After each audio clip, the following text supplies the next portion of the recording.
오늘 우리가 읽어가는 잠언서 26장의 내용을 나눠본다면 그 세 가지 이야기를 나누고 있습니다. 우리가 읽은 말씀을 잘 봐도 구별하기 어렵지 않을 텐데요. 1절로부터 12절 내용에 보시면은 미련한 자에 대해서 끊임없이 이야기하는 내용들이 주어집니다. 또 13절에 16절 가면은 게으른 자에 관해서 또 여러 가지 말씀들을 또 주고 있고요. 마지막 부분 17절부터 마지막 28절의 내용에서는 거짓된 말, 거짓된 혀, 그에 대해서 이러한 저러한 교훈들을 또 전달해 주고 있습니다. 먼저 미련한 자에 대해서 이야기하는 말씀들을 좀 보면 1절로부터 12절까지 표현이 되는데요. 먼저 이렇게 말합니다. 미련한 자에게는 영예가 적당하지 않다. 이렇게 이야기하죠. 1절 말씀 보면은 그렇게 이야기합니다. 마치 뭐와 같으냐? 그것은 여름에 눈이 오는 것과 같고 추수 때 비가 오는 것과 같다. 여름에 눈이 온다. 이 말이 안 되는 거죠. 또 추수하려고 하는데 비가 오세요. 참 괴로운 일입니다. 이와 마찬가지로 미련한 자에게 영예를 주는 것은 적당한 것이 아니다. 안 맞다. 이렇게 이야기를 합니다. 8절 가서 보면은 또 말하기를 그에 대해서 이렇게 말합니다. 미련한 자에게 영예를 주는 것은 돌을 물매에 매는 것과 같다. 이렇게 말합니다. 미련한 자에게는 영예가 합당하지 않을 뿐만 아니라 그들에게 그러한 것을 주게 되면 마치 그것은 돌을 물매에 매는 것, 누구에게 어떤 위험을 닥치게 할런지 알 수 없다는 겁니다. 위험한 일이다. 결국 해를 끼치게 되는 일이 되고 만다. 이렇게 이야기를 합니다. 사람들이 어떤 권력을 갖게 될 때 그 권력에 빌붙어서 그런 사람들을 아첨하고 막 지켜 올리는 경우에 그런 사람들에게 영예를 안겨주고 막 해보세요. 그러면 그게 잘난 줄 알고 많은 사람들은 결국 괴롭게 하고 힘들게 하는 일들이 따라오죠.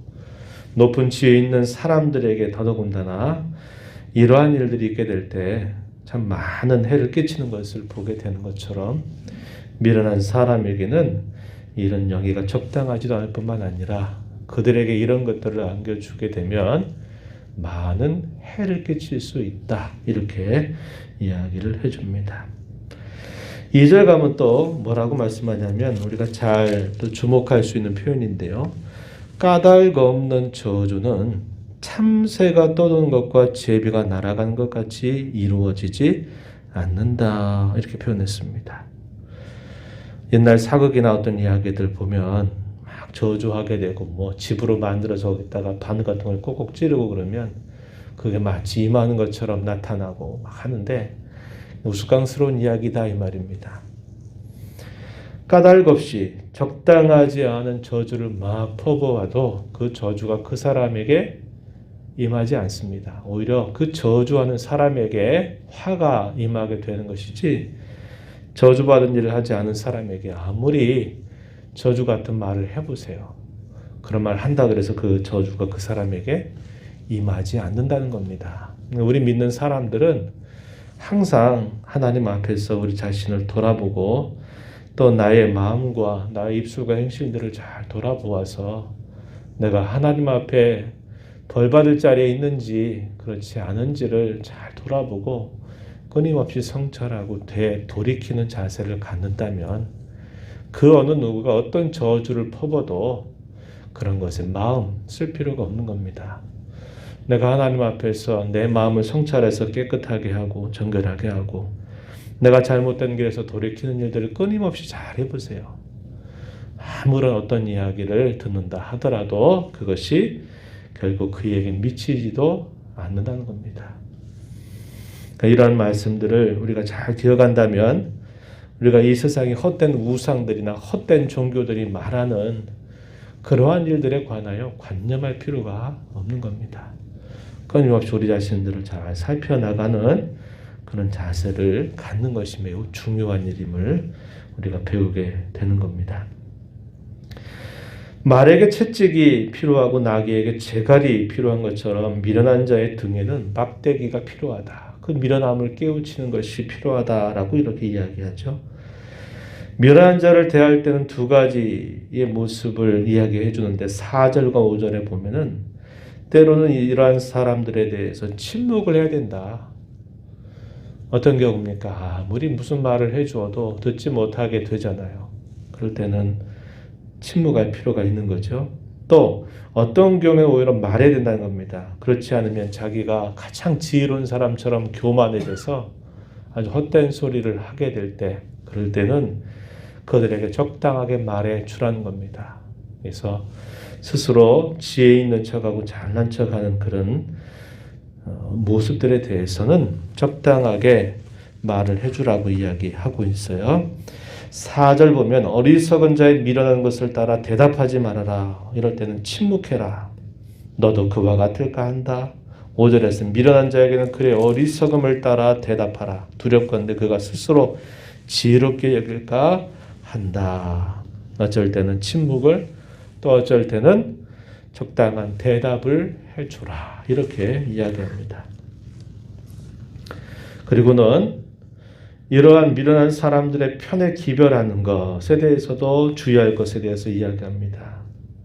그리고 10절 가서 보면 미련한 자를 고용하는 것, 이것도 참 좋지 않은 일이다.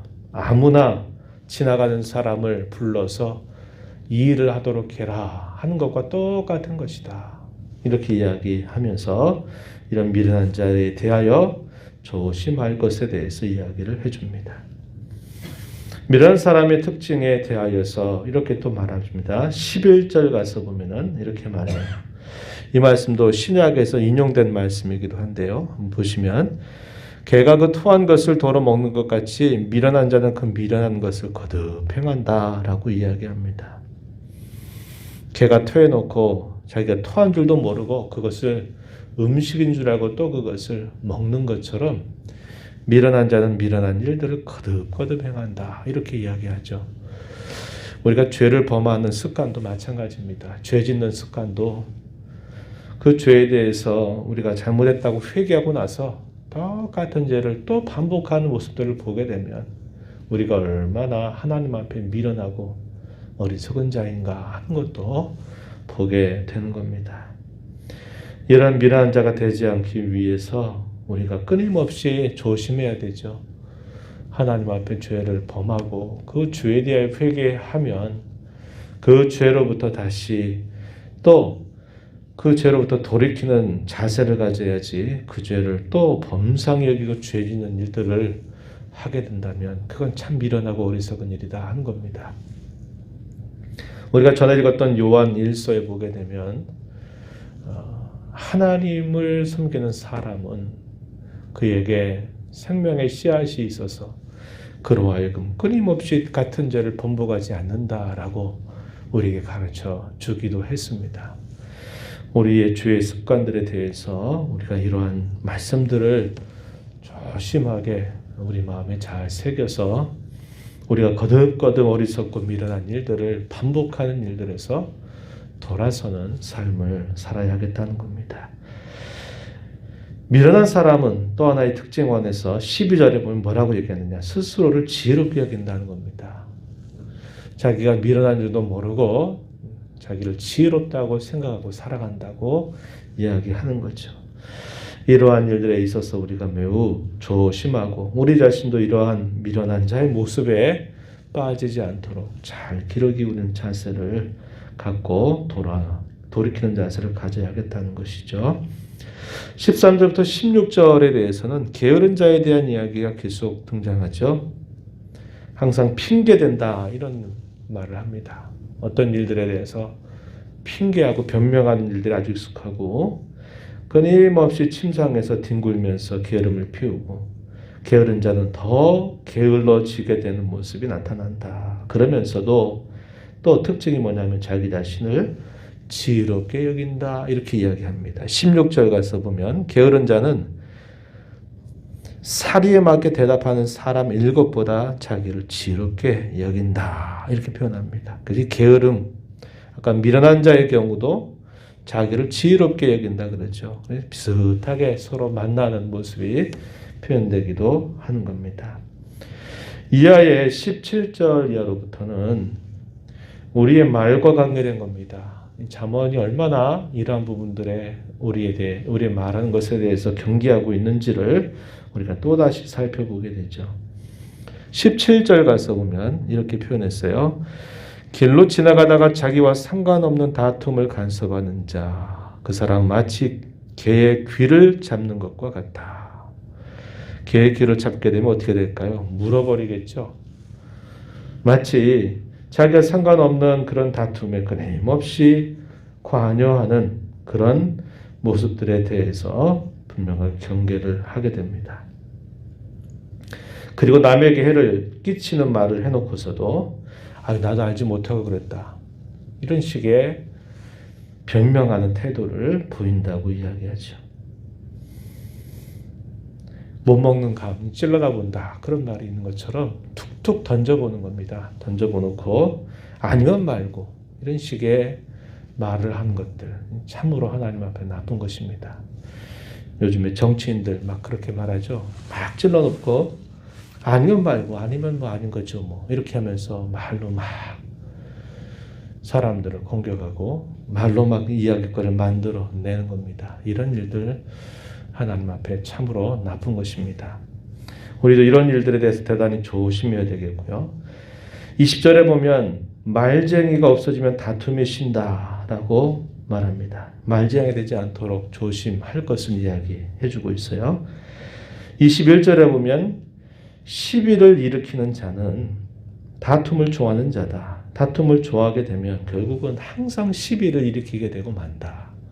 역시 이것도 우리 말하는 것과 관계된 표현이 될 수 있습니다.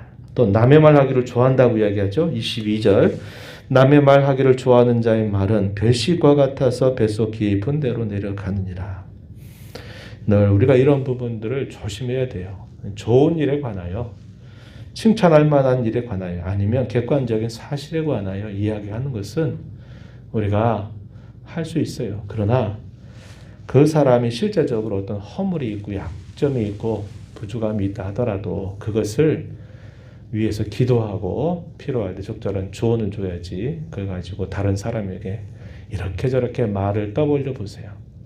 이런 것들은 사람의 속에 깊은 곳에까지 내려간다고 이야기하여 이런 것들은 아무런 유익이 되지 않는다 하는 것을 우리는 꼭 기억해야 한다는 겁니다. 말에 실수가 없는 사람은 아무도 없겠지만 이런 말씀들을 우리가 잘 새겨서 덕을 끼치는 말, 사실에 근거한 말, 불필요한 말들을 터뜨리는 일들이나 또 다른 사람의 말에 관해서 하는 것들에 대해서는 항상 조심하는 자세를 가질 것을 우리에게 이야기해 주고 있습니다. 또 23절 이하로부터 28절 이르는 이 내용에서는 거짓을 말하는 것들에 관해서 엄숙하게 경고하고 조심할 것을 이야기해 줍니다. 마음으로는 나쁜 생각과 마음을 갖고 있고 그렇지 않으면서 입술로는 안 그런 것처럼 이렇게 말하는 것에 대해서 매우 나쁜 것임을 이야기해 줍니다. 23절에 보면 입술은 온유한데 마음은 악한 겁니다. 온유한 입술에 악한 마음은 마치 낮은 은을 입힌 토기와 같다. 이렇게 비유를 해주고 있어요. 입술은 온유한데 마음은 악한 겁니다. 또 24절에 보면 입술로는 꾸미면서 속으로는 속임을 품는 것. 마음속에 있는 생각과 말하는 것이 이렇게 일치되지 않는 이런 모습들, 이런 것들에 관해서도 엄숙하게 경계할 것을 가르쳐 주고 있어요. 27절에 보면 함정을 파는 자와 돌을 굴리는 자, 결국 그 모든 것들은 자기에게로 돌아가게 된다. 이렇게 우리에게 가르쳐 주고 있습니다.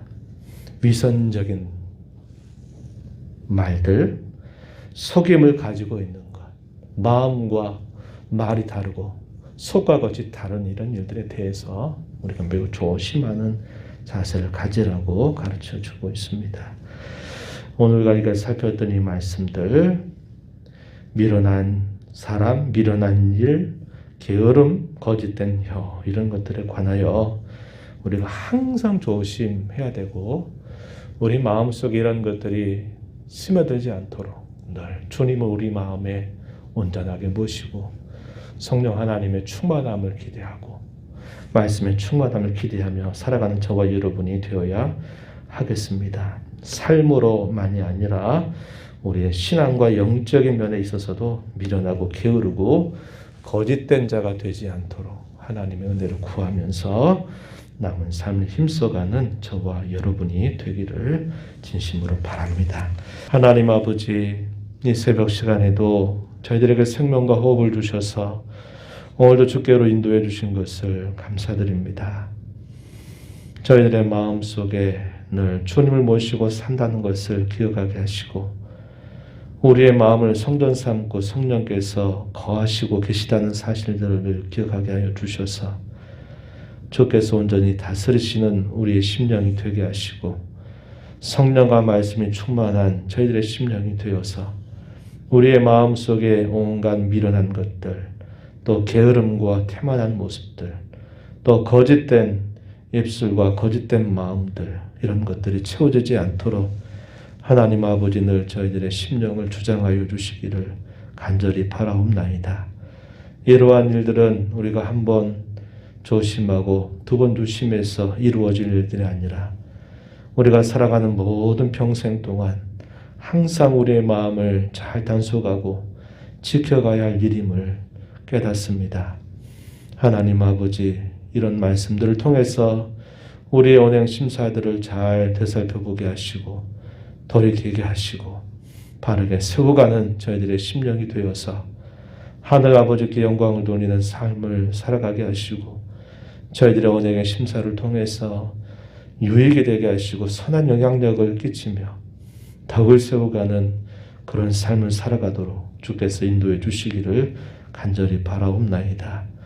은혜의 보좌 앞에 나와서 아버지 은혜를 간절하게 구하는 모든 심령들의 간구를 들어주시고 가장 좋은 것으로 하나님 응답해 주시기를 간절히 바랍니다. 기도 가운데서 또 주의 음성을 듣게 하시고 기도 가운데서 주님과 교제하는 귀한 시간 되게 하시고 이 하루도 주와 함께 더 가까이 동행하는 자로 살아가는 저희 모두가 되게 하여 주옵소서. 예수님 이름으로 기도하옵나이다. 아멘.